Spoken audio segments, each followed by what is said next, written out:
Salam sejahtera Malaysia, denyut nadi suara rakyat bergema di channel ini.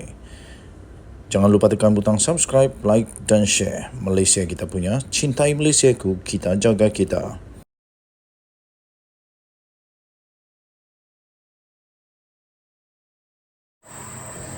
Salam sejahtera Malaysia, denyut nadi suara rakyat bergema di channel ini. Ampun tuanku, beribu-ribu ampun, sembah patik mohon diampun. Akhirnya, Kebawa Duli Yang Maha Mulia Seri Paduka Baginda yang di-Pertuan Agong bertitah lagi. Kali ini titah ini ditujukan saya fikir untuk seluruh rakyat Malaysia, terutamanya untuk semua ahli-ahli politik. Ahli-ahli politik yang sekarang ini duduk sibuk dengan itu, ini macam-macam sibuknya. Jadi Agong sebagai payung negara Malaysia, sebagai nombor satu di negara Malaysia, akhirnya Agong bertitah. Perpaduan kaum adalah kunci kesejahteraan rakyat dan negara. Daulat tuanku, patik setuju dengan apa yang dititahkan oleh Agong ini dan perlu dihormati oleh seluruh rakyat Malaysia. Perpaduan berbilang kaum ialah kunci utama kepada keharmonian dan kesejahteraan rakyat dan juga negara. Itu titah daripada Seri Paduka Baginda yang di-Pertuan Agong Sultan Abdullah Rayatuddin Al-Mustafa Billah Shah. Menerusi hantaran melalui Facebook Istana Negara pada hari ini, Seri Paduka Baginda bertitah. Ia bersesuaian dengan tema sambutan Hari Kebangsaan tahun ini, iaitu Malaysia Madani, tekad perpaduan penuhi harapan. Dalam titah itu, Baginda bertitah malah keutuhan perpaduan ini adalah juga kunci utama kepada kestabilan dan kemakmuran negara, serta benih dan sumber kekuatan bagi kita untuk menghadapi apa jua cabaran semasa dan mendatang. Demikian titah Al-Sultan Abdullah.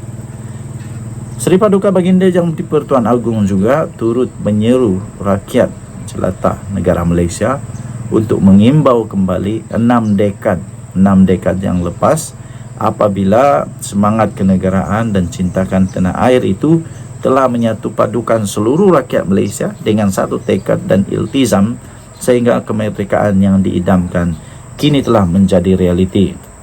Sultan Abdullah juga turut menyeru seluruh rakyat Malaysia untuk menghargai dan menghayati jasa para pemimpin, pejuang dan patriot kemerdekaan negara dalam memupuk perpaduan dalam kalangan rakyat, selain jasa anggota pasukan keselamatan dalam mempertahankan kedaulatan negara. Oleh kerana itu, titah Baginda yang di-Pertuan Agong justru menjadi tanggungjawab bersama para pemimpin dan rakyat dalam rakyat Malaysia, dalam bukan saja memelihara dan mengukuhkan lagi keharmonian serta perpaduan yang dikecapi selama ini, malah menyemarakkan lagi dengan sesama kita. Demikian titah Seri Paduka yang di-Pertuan Agong dan Raja Permaisuri Agong Tunku Azizah Aminah Maimunah Iskandaria turut mengajak seluruh rakyat untuk bersama-sama mendoakan agar Malaysia terus dilimpahi kemakmuran, kesejahteraan dan perpaduan yang berkekalan, serta dilindungi daripada sebarang bentuk musibah dan bencana. Seri Paduka berdua turut menzahirkan ucapan selamat menyambut Hari Kebangsaan 2023 kepada seluruh rakyat Malaysia di negara ini maupun yang berada di luar negara. Seri Paduka Baginda berdua merafak persyukuran kehadrat Allah Subhanahu Wa Taala kerana dengan limpah kurnianya, Baginda berdua dan seluruh rakyat Malaysia masih dapat bersama-sama meraihkan ulang tahun hari bersejarah ini pada usia kemerdekaan negara menginjak ke-66 tahun dalam suasana harmoni serta aman dan damai. Denyut nadi suara rakyat bergema di channel ini. Daulat tuanku, kita junjung titah Seri Paduka Baginda yang di-Pertuan Agong bersama-sama. Kita jumpa lagi. Selamat Hari Merdeka Malaysia. Selamat Hari Sabah untuk semua rakyat negeri Sabah. Kita jumpa lagi. Bye-bye. Salam sejahtera Malaysia. Denyut nadi suara rakyat bergema di channel ini. Wow, Port Zarkasi muncul lagi. Setiap kali Port Zarkasi muncul pada ketika ini, sejak kebelakangan ini, apa saja yang Port Zarkasi keluarkan itu memang betul-betul pedas ya, betul-betul pedas. Kali ini diterbitkan di malaysiakini.com 31 Ogos. Port Zarkasi berkata, "Pas ugly kingmaker." Wow. ugly kingmaker. Oh, teruk juga dia punya gelaran yang diberikan kepada PAS ini. Seorang pemimpin UMNO pada hari ini tampil membidas Menteri Besar Kedah Muhammad Sanusi Madnor dengan melabelkan PAS sebenarnya adalah ugly kingmaker. Kesian juga. Kesian juga.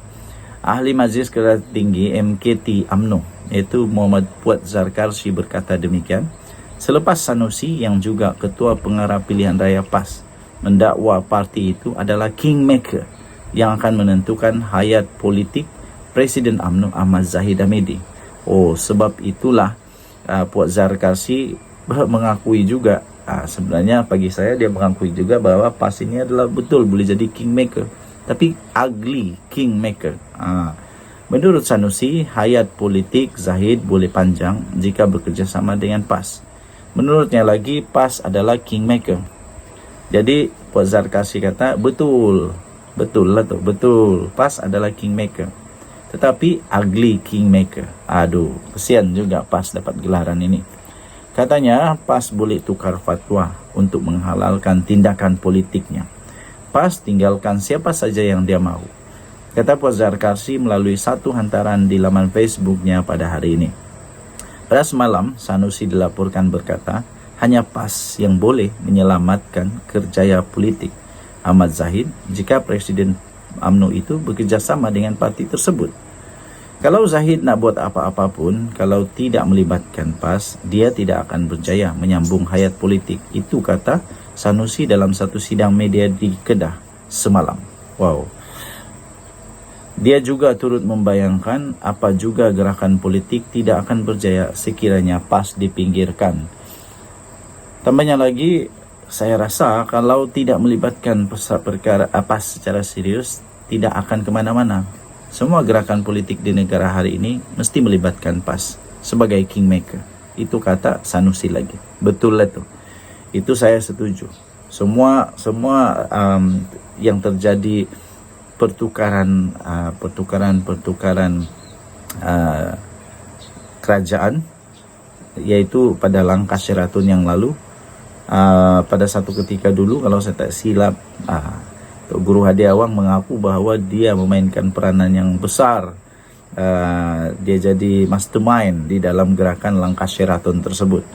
Jadi mungkin kali ini betul, tapi kalau UMNO sahaja bersama dengan PAS pun tidak akan juga terjadi pertukaran kerajaan kerana tak cukup nombor lagi ya. Itu penting untuk diketahui. Malah kata Sanusi selepas itu, dia kata PAS akan menghukum dan melabel sesiapa saja sebagai anti-Islam untuk menjadi kingmaker.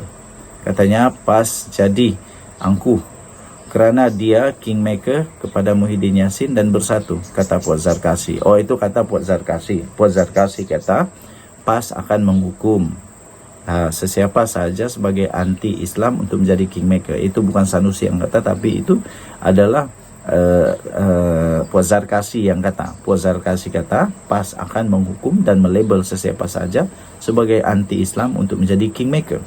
Kemudian Puat Zarkarsi juga mendedahkan PAS jadi angkuh. PAS jadi angkuh kerana dia kini jadi kingmaker kepada Muhyiddin dan bersatu, katanya lagi. Denyut nadi suara rakyat bergema di channel ini. Bye-bye.